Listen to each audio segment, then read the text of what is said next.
Hi, my name's Jason, and I used to be just a good old average American kid living in upstate New York. There's me. I played baseball, mastered Mortal Kombat, went to the prom, said the Pledge of Allegiance every day, and loved my country. I even lived the dream of every American youth.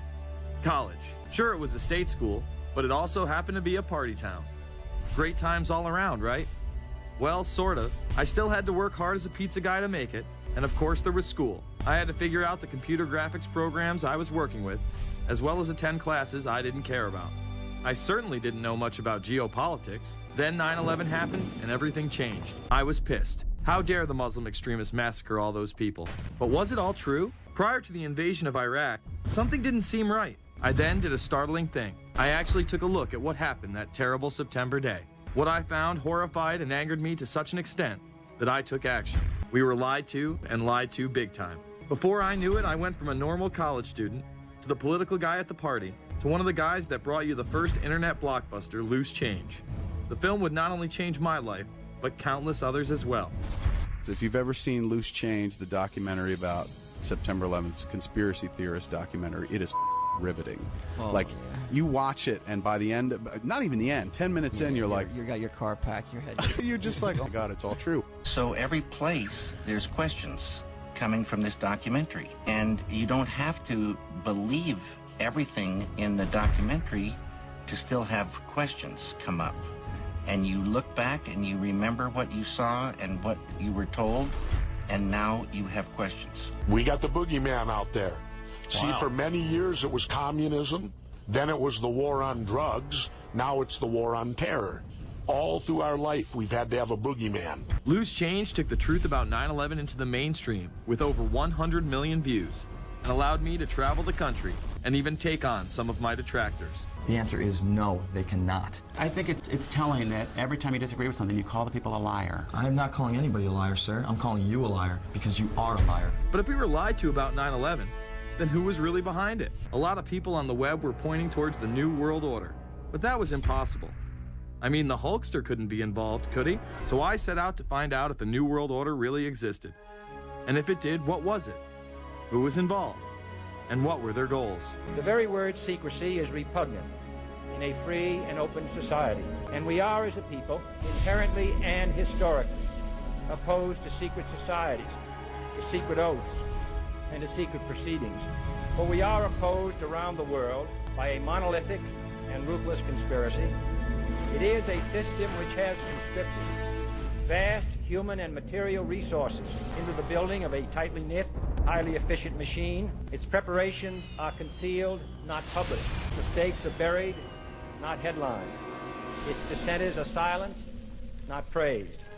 No expenditure is questioned, no rumor is printed, no secret is revealed. Some cringe when they hear the term New World Order, despite all of these prominent people using it. The world that maybe some people dreamt of at that conference back in Bournemouth, when it looked as if maybe history would end, that liberal democracy would triumph, that free market economics would slowly progress, and we'd have a new world order. And together they helped to create, were the principal leaders in creating, a new world order and a winning strategy in the Cold War. We are part of a new world order. And as the recently departed Admiral William J. Crowe once said, it's long on new and it's short on order.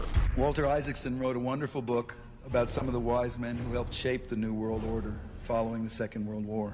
As we devise a way forward in Iraq, I urge the international community.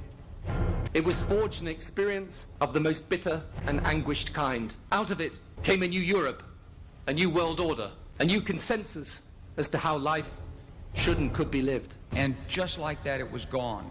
It was a new world order. That's what President George H. Bush said.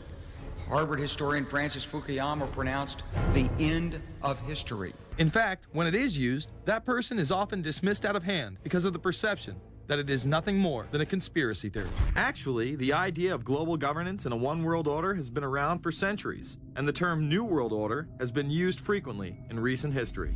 The New World Order means different things to different people, but to those who expect to be in control of it, it means the same thing. It means all the world under their control. They believe that somebody must rule.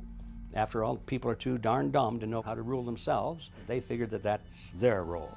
The first in-depth publication of note was Samuel Zane Batten's work, The New World Order, which was published in 19. Under the cloak of Christianity, this order speaks of a new world rising and advocates social control over all people and all resources. It promotes a world federation with a world parliament, an international court, and a global police force. Some of its goals are as follows. Community, the danger and loss in crime and degeneracy, the determination to make community life safe, sanitary, wholesome, and moral. Industrial, the disappearance of class distinctions and the solidarity of all interests in the economic process. National, the conception of the nation's welfare as the supreme concern, with the policy that everything shall contribute to this end, and every person must do some useful work.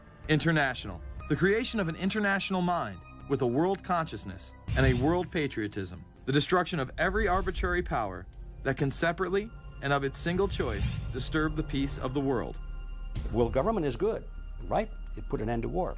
Well, it could put an end to war because you just only have one dictator. I think Adolf Hitler had that in mind. He wanted a world government too, with himself as the master leader. Many have regarded Hitler as the apex of evil, a true heart of darkness. But how many people know that Hitler had his own vision of a new world order? Hitler had been promoted by the establishment.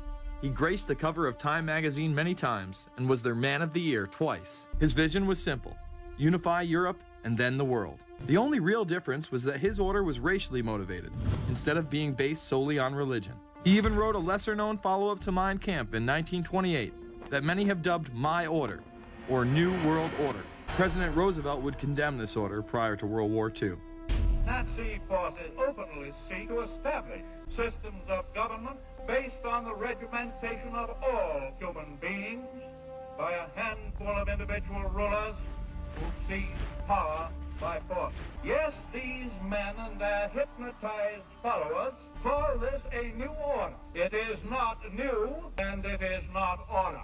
The idea of globalization was so prominent in Nazi ideology that the 1936 Berlin Games would be the first time that the Olympic rings would be displayed prominently and promoted in order to glorify the Third Reich. This symbol represents the 5 major regions of the world: Africa, America, Asia, Europe, and Oceania, interlocking and coming together as one. This one world philosophy still defines the Olympic Games today. Australia, hello and welcome.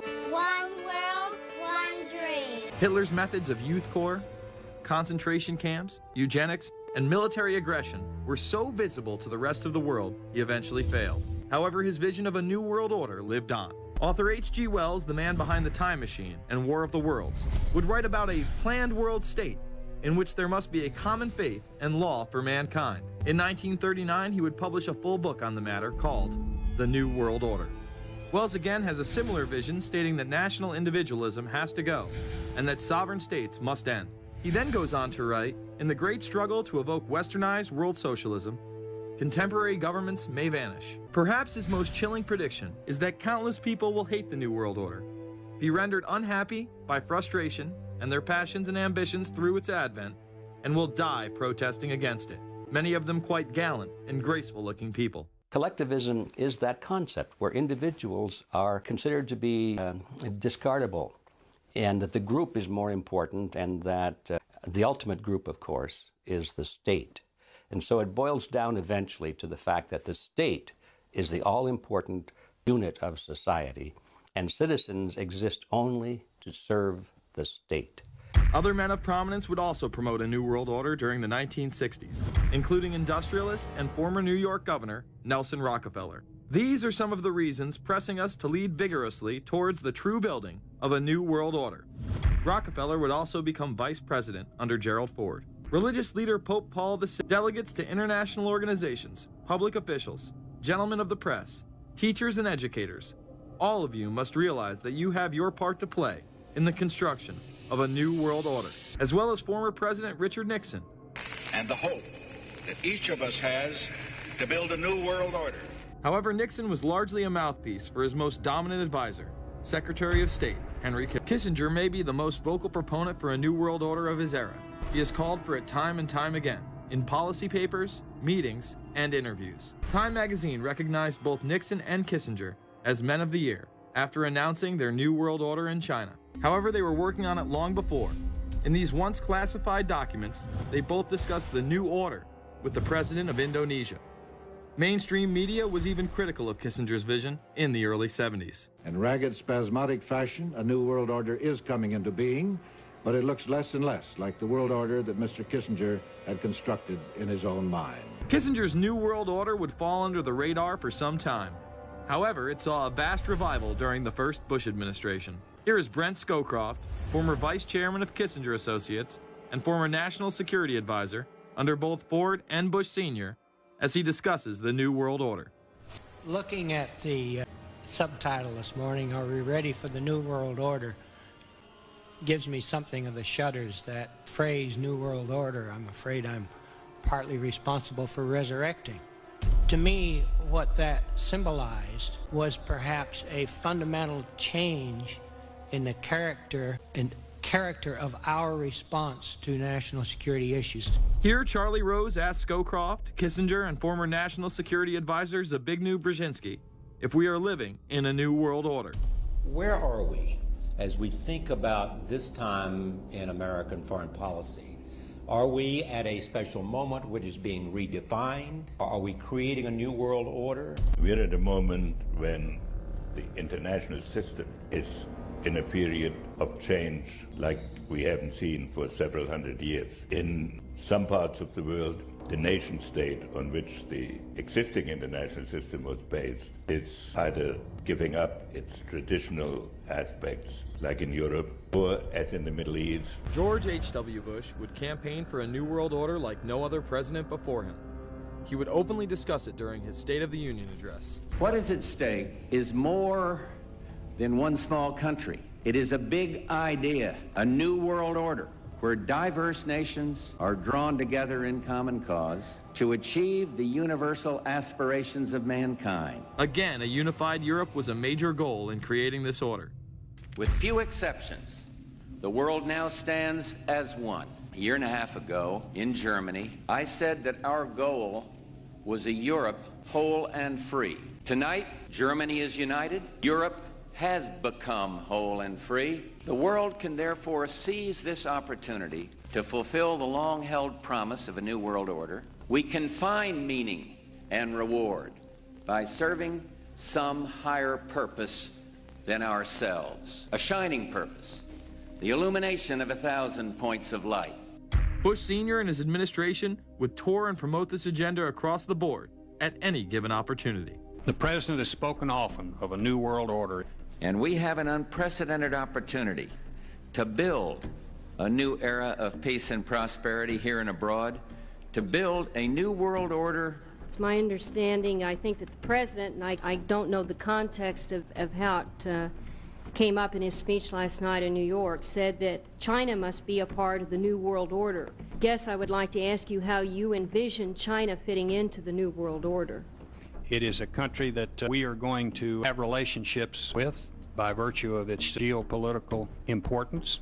American officials say breaking down regional and national barriers to the flow of goods and services would represent a spectacular benefit to economies around the world. We are building a new world order. Bush would actually make a commencement address at Maxwell Air Force Base declaring the birth of this order.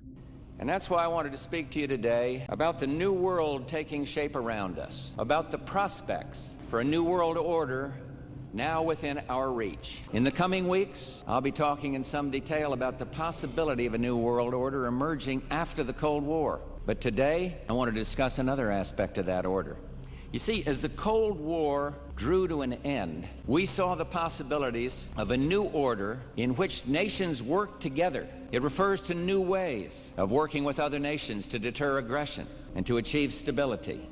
As old threats recede, new threats emerge. The quest for the new world order is in part a challenge to keep the dangers of disorder at bay. We must build on the successes of Desert Storm to give new shape and momentum to this new world order. Only when this transformation is complete will we be able to take full measure of the opportunities presented by this new and evolving world order. The new world order really is a tool for addressing a new world of possibilities. This order gains its mission and shape not just from shared interests, but from shared ideals.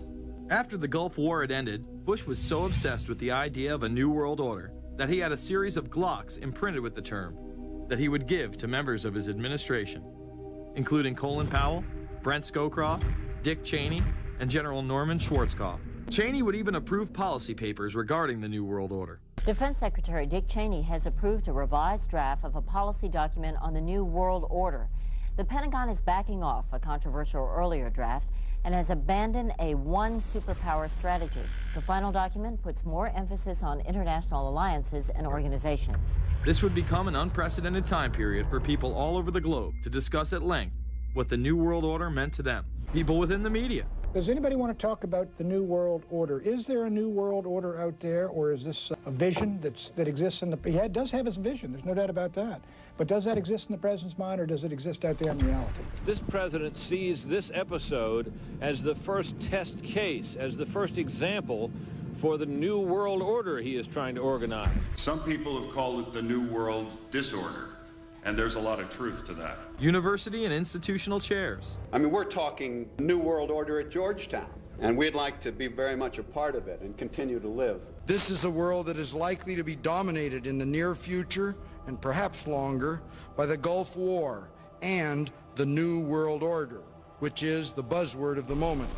So the secret of a New World Order, and at this point it's just a slogan, but it does have some historical background in terms that orders have succeeded each other over time.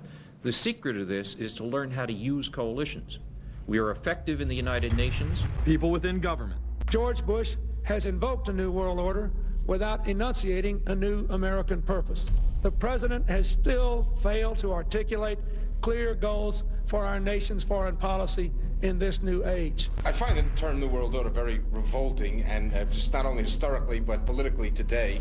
I think Harding is absolutely right, and the actions of the administration just after enunciation of the New World Order put the lie to the fact there is any real substance behind what they say as New World Order. The first act of the New World Order was A, to make war, and then B, was to sell arms all over again.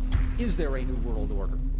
We know certainly that George Bush has copyrighted the term at this point. In the aftermath of this war, though, is it an empty vessel into which something will be poured? Is it the appropriate term to use? Is it going to be a New World Order, or will disorder be just as significant in this process as we look ahead? Let's start with Madeline. I think that we have, in fact, kind of had this term thrown at us, and many of us have not liked it, partially because of the previous historical connotation, and partially because I think it doesn't really deal with the way the world ought to be or is at the moment. But we are far from seeing a world order, and I'm not sure that it is in best U.S. interest to have a new world order in which we are the policeman. While many began to become critical of this order, the term began to evaporate into the background.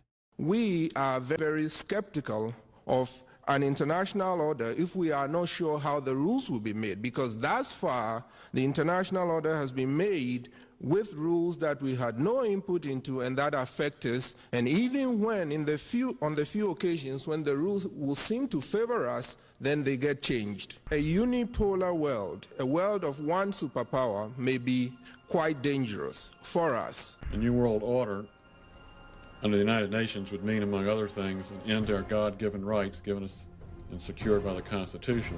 The New World Order, which now has been called by some the New World Disorder, and by some people on the more liberal persuasion, the taking over of the world by the Council on Foreign Relations, the Trilateral Commission, and the UN to put us all in slavery. But what are these organizations? Who founded them? And what are the stated goals of each? Before we begin with the Council on Foreign Relations, let's delve further into history to understand roundtable groups and their origins. Its roots go way back in history, and they go back to the formation of a secret society, a secret organization that was created by Cecil Rhodes, very powerful and very wealthy individual. And people have heard about him in history, and they know about the Rhodes Scholarship, and they think, well, isn't that nice? They don't understand at all what that's all about. Cecil Rhodes, when he died, left his great fortune not to his family, not to his heirs, but for the creation of a secret society. And we know about this because there were some people very intimately involved with this organization who wrote about it. One of the best authors on this topic is Professor Carol Quigley, He wrote several books, and Tragedy and Hope is the best known of his. He described in detail the secret organization created by Cecil Rhodes, and he explains in these books he knows about them because he was invited by the organization into its inner circle. He was never a member of it, but he was invited in as their historian, and he was allowed to see their secret records and papers and study them for several years. And he knew all the important players, and he understood what it was about, and so he wrote these books. And it's an amazing thing because he laid out in great detail what the purpose of the organization was and how they were the major players in all of the big international events since and including World War I.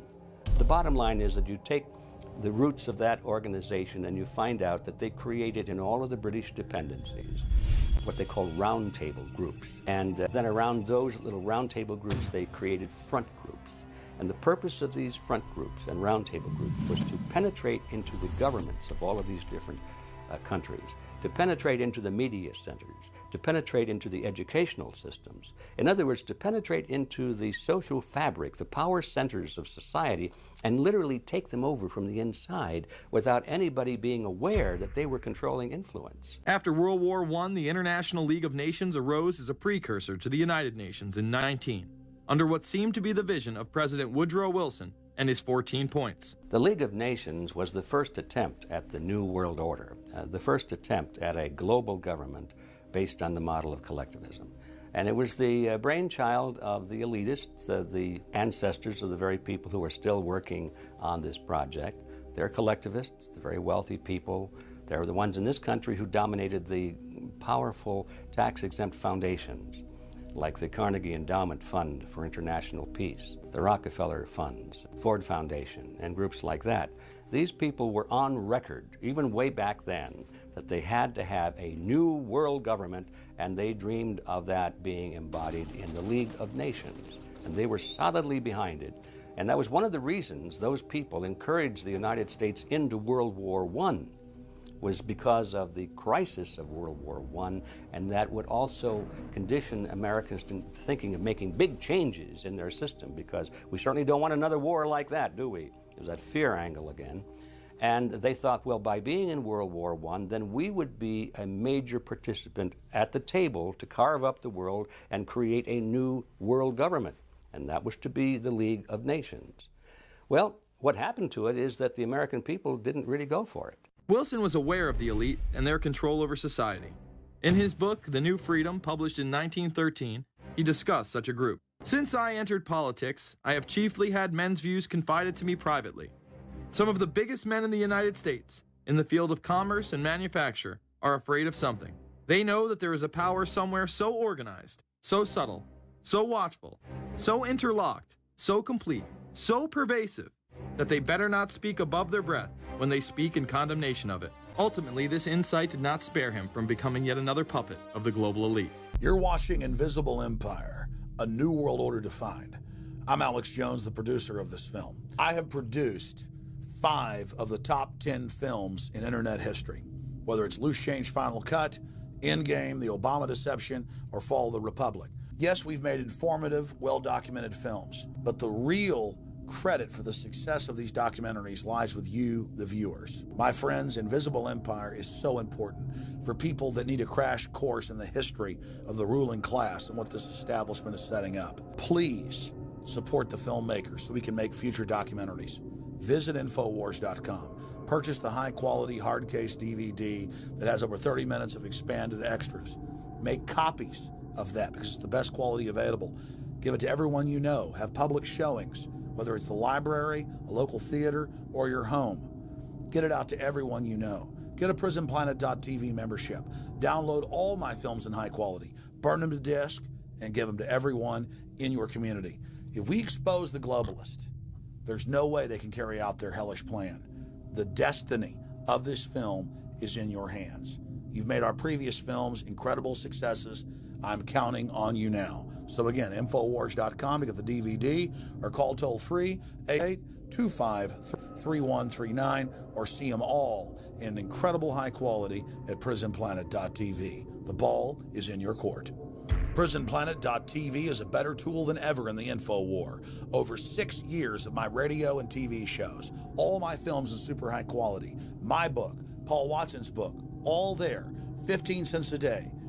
Your support of PrisonPlanet.tv empowers the resistance to unlock minds worldwide. In all of the British dependencies, these organizations, the front groups, were called the Royal Institute for International Affairs. In the United States, they chose a different name. They chose the Council on Foreign Relations, but it held exactly the same relationship to this inner society of Cecil Rhodes.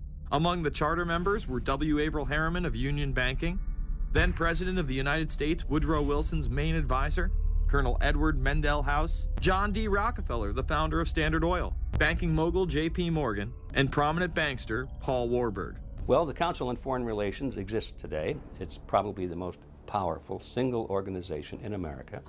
Many observers, including myself, believe that it is the hidden government of the United States. These people are not elected to office, and most Americans don't even know who they are. But they are holding all of the important positions in society. There are only about 4,000 of them in the United States, but I don't care what organization you want to look at, whether it's government, or whether it's universities, or the large media centers, or whatever it is. You look at the people at the tops of those organizations, the owners, the managers, the CEOs, the board of directors, and I'm going to say probably 80 to 90% of the great power centers of America are dominated by just those 4,000 people who are members of the Council on Foreign Relations.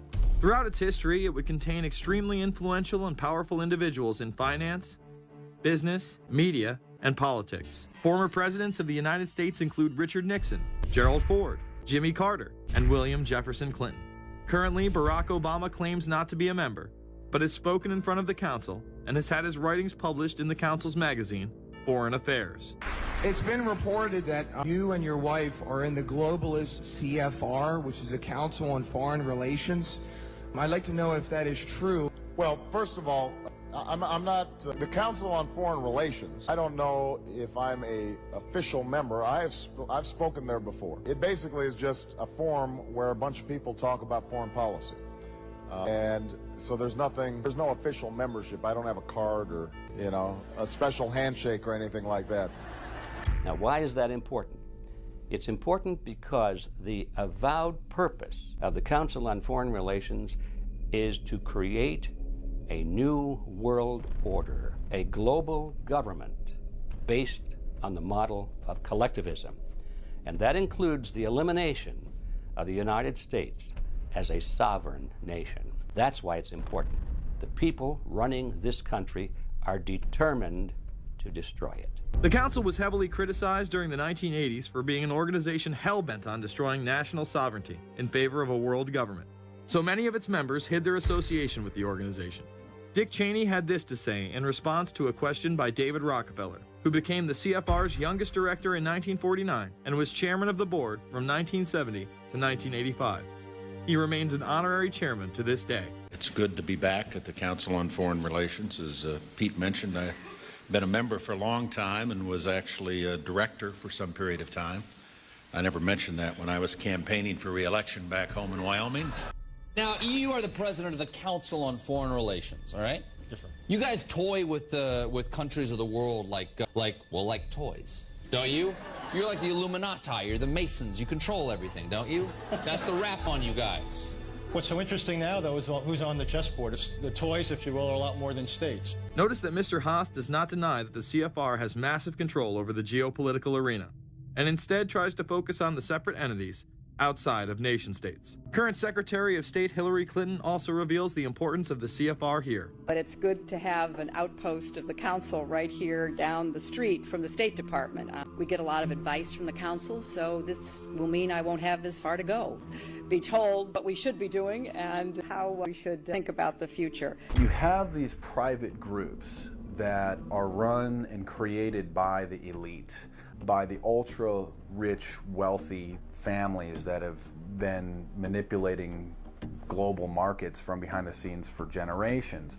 They create these private groups that then feed information to the government, to senators, to congressmen, their recommendations, their policy papers, what they think should happen. And it's fascinating because if you actually read what it is that they're doing, the recommendations that they make, they're very able to get them put in place. Discussions that are going on in these private groups are really talks that should be going on in Senate committees and in the halls of Congress, but they're happening with these ultra-elite groups that are then pushing their propaganda into the political mainstream, and then it's becoming enacted, it's becoming put into law. Still not convinced the CFR is promoting a new world order? Listen to what Leslie Gelb had to say upon leaving the New York Times to chair the organization as its president in 1993. I loved it. Doing a column is a great job. I'm going to an equally great but different job, and in a way a job that caps everything I've been doing in my life, in government and academia and in journalism. I think that's what the Council on Foreign Relations will allow me to do. Well, you know, for example, you had me and 3 or 4 other folks on this show a few months ago to talk about the New World Order. Right, exactly. Right? Bob I talk about it, you, exactly. Right. I talk about it all the time. New World Order wants a global system where one small central authority of individuals can then dictate a policy that's going to be distributed down to the rest of the world, everywhere, in the smallest little town in the middle of nowhere in some remote country. I now think it's safe to say that the Council is extremely influential on the world stage and openly promote global governance. The Council and the globalists were able to take this agenda to the next level following World War II. The United Nations was born out of the ashes of this conflict. Unlike the League of Nations, the United States not only joined this organization, they championed it. First book I wrote was The Fearful Master, a second look at the United Nations. It was written at a time when it was not popular to be critical of the UN. I mean, the United Nations was viewed by almost everybody as our last best hope for peace. It was a means, we were told, to bring humanity together and put an end to war and live in peace and harmony and promote trade and all of these good things. I wish it were any of those things, but it's not. The original charter for the United Nations was drafted in San Francisco in 1945, and the United States became a permanent member of the Security Council, along with France, the United Kingdom, the Soviet Union, and the Republic of China. The process by which other nations' belief systems could be used to erode and eviscerate our Constitution and Bill of Rights had taken a giant leap forward. The United Nations is one of the most well-known sort of globalization attempts. Its primary goal is to streamline all the governments of the world, to create a global council and to unify all the rules and all the regulations for the world. So it's essentially the precursor and an engine of this new world order. The United Nations is made up of all of the countries of the world, most of which are dictatorships of one kind or another. And you don't take a bunch of dictatorships and put them into a bag and shake it up and come out with a freedom-loving governmental unit. You come out with a global dictatorship. This was the public face of global governance. However, many other organizations have been birthed since. Even more suspect is a private group called the Trilateral Commission. David Rockefeller and Henry Kissinger are among its some 300 influential members. The Trilateral Commission, rich and powerful business and political leaders from Japan, Europe, and North America. The New York-based policy group was formed in 1973 by Chase Manhattan Bank Chairman David Rockefeller. In addition to Rockefeller, there are many other noted American members. Among them, economist Alan Greenspan, former Defense Secretary Harold Brown. George Bush was once a member, but resigned last year before his unsuccessful presidential campaign. Back then, it wasn't politically wise to be aligned with what his party's right wing considered a shadow world government. The United Nations would take over America. The Trilateral Commission would control the world. Just look at its membership, they say. Current and former members include Presidents Clinton, Bush, and Carter.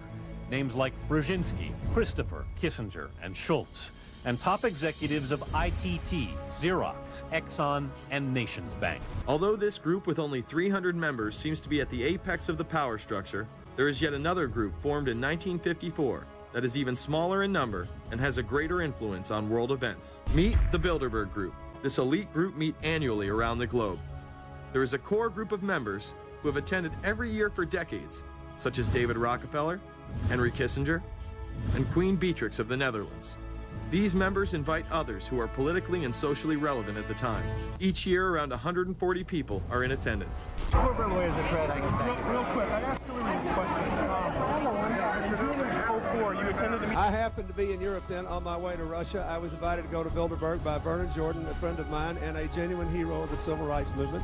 And to the best of my knowledge, NAFTA was not discussed by anybody in my presence. Documents released by the group in 2001 reveal that in September of 1955, the group met in Germany and covertly outlined the idea of a European Union. Section E, European Unity, discusses the general support for European integration and unification, and the idea to unify Germany once again with the rest of Europe under a common marketplace. Belgian Viscount and current Bilderberg chairman Etienne Davignon told the EU Observer in 2009 that the next Bilderberg meeting could improve understanding on future action in the same way it helped create the euro in the 1990s. This illustrates the patience, vision, and reach of this organization. It was able to promote and establish both a European Union and a European currency over the course of just under 40 years, incrementally. One of the things that the elitists discussed back at the turn of the century when they were talking about how do you convert the United States into a collectivist system was the fact that you can't do it quickly. You have to let people get used to it incrementally, because any major change would be rejected. The 1957 Conference of Rome, where the Common Market Treaty, providing for free trade in all products, was at last signed. 6 nations, France, Germany, Italy, Belgium, Holland, and Luxembourg, agreed to remove all mutual barriers to trade within 12 to 15 years, the embryo of a political union which they proclaimed to be their ultimate objective. In that fashion, it's possible for people to get used to this process and even to think it's a good thing. People will accept the gradual growth of government, the gradual loss of their purchasing power. They'll accept almost anything if it's done gradually, and we have to be very alert to that. 2008 and 2009 attendees include World Bank President Robert Zoellick, Treasury Secretary Timothy Geithner, former head of British Secret Intelligence Richard Dearlove, Donald Graham, CEO of The Washington Post, CNN host and author of The Post-American World, Fareed Zakaria, and many other giants of business, politics, and media. You just came back from meeting with the Bilderberg Group. The Bilderberg Group are, when people... Perhaps there is no better example of this than what occurred during the 2008 conference. Immediately after Obama had been selected as the Democratic presidential nominee, the pressure was on to choose a running mate. We've put together a committee. We are going to be equally deliberative in how we move forward, and we're not going to do it in the press, and we're not going to do it through surrogates. He then tricked the press corps into staying on the plane as it took off from Washington. He was whisked away to an undisclosed location. Obama was supposed to fly home. He'd been here in Virginia. He was supposed to fly home out of Dulles, as you know, outside Washington, D.C. Press corps was waiting for him on the plane, and the pilot announced that they were leaving, and Barack Obama was not on the plane. Presumptive nominees in the past has always been that they have at least a press pool with them at all times. Is there a reason why we didn't go with him in the motorcade all the way? That's what we're out here for, and now we're on this plane with no candidate. Again, I understand. There was a desire to do these meetings, obviously, in private. The press then began to report that Obama and Hillary were meeting secretly in her home. Well, we continue to follow our breaking news. Barack Obama, Hillary Clinton meeting tonight at her house in Washington, D.C. However, it was later revealed that they never actually met at Clinton's home. And we're following this breaking story. Candy Crowley, we understand, has new information. Candy, what have you learned? We are hearing actually from Chris Welch, who is our embed with the Obama campaign. Those are the people that took off without Obama and went to Chicago. Spokesman there is, in fact, confirming that the meeting did take place. They're talking in past tense now, but saying that the meeting did not take place at the Clintons' house. It took place at this point at some place, I don't know where, some undisclosed place in Washington, D.C., not at Hillary Clinton's house. Remember, Gibbs mentioned that Obama had a desire to have several meetings, not just one. Is there more than one meeting? Is there more than one person with whom you... I'm not going to get into all the details of the meetings. I don't know that I've got a ton more. What's interesting and dangerous about the New World Order is that it's not a natural progressing idea. It's just not civilization naturally evolving and organizing into this system. It's the group of extremely powerful people that are manipulating the system to get it to this status from behind the scenes without anybody's knowledge. You have to ask yourself, if there isn't an agenda going on to keep those organizations quiet and to keep them out of the news, to keep the discussions about them behind closed doors, then why is it that these supposed experts on the left and on the right never talk about them? This has been a condensed history of the globalist organizations and their rise to power. But is there a reason they meet behind closed doors? A shadow world government has been mentioned. But to truly understand what that means, let's go back to this iconic warning from President Dwight D. Eisenhower. Progress toward these noble goals is persistently threatened by the conflict now engulfing the world. It commands our whole attention, absorbs our very beings. We face a hostile ideology, global in scope, atheistic in character, ruthless in purpose, and insidious in method. Unhappily, the danger it poses promises to be of indefinite duration. The need to maintain balance in and among national programs. Balance between the private and the public economy. Balance between the cost and hoped for advantages. Balance between the clearly necessary and the comfortably desirable. We have been compelled to create a permanent armaments industry of vast proportions. We annually spend on military security alone more than the net income of all United States corporations. The total influence, economic, political, even spiritual, is felt in every city, every state house, every office of the federal government. Yet we must not fail to comprehend its grave implications. Our toil, resources, and livelihood are all involved. So is the very structure of our society. In the councils of government, we must guard against the acquisition of unwarranted influence, whether sought or unsought, by the military-industrial complex.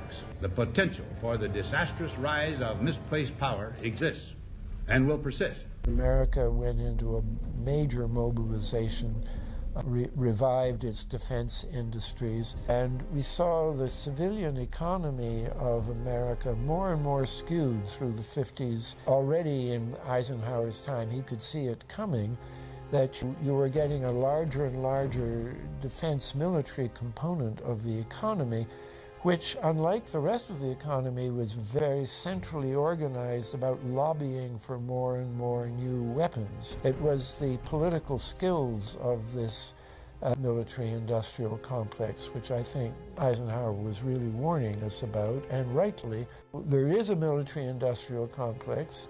Today, we see a situation where the civilian economy is really in tatters, and most of our civilian production has gone overseas to third world countries.